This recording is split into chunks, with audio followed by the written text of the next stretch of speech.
sit down.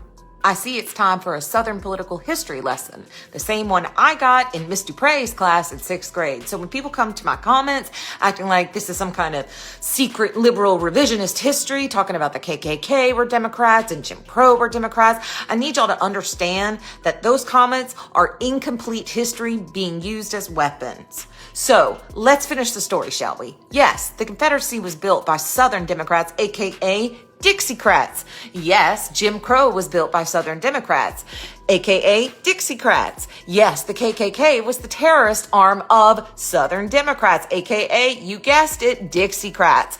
All of that is true. And then 1964 happened. Lyndon B. Johnson signed the Civil Rights Act. And he said, and I quote, "I just handed the South to the Republicans for a generation." He was right.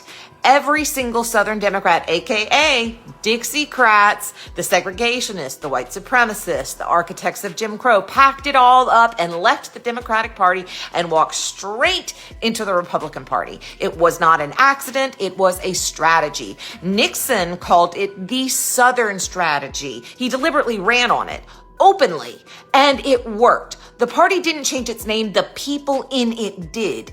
And here's what I need MAGA to hear. Abraham Lincoln would not recognize your party. Dwight Eisenhower would not recognize your party. John McCain would not recognize your party. The party of Lincoln believed in preserving democracy and human dignity. Eisenhower sent federal troops to desegregate schools. McCain spent 5.5 years in a prison camp for this country and never stopped believing in its institutions. None of them would have anything to do with what the Republican Party has become today. A personality cult built around one man. That is not the Republican Party of Lincoln, Eisenhower, and McCain. Not one bit. And the values they actually stood for, those are now in the Democratic Party.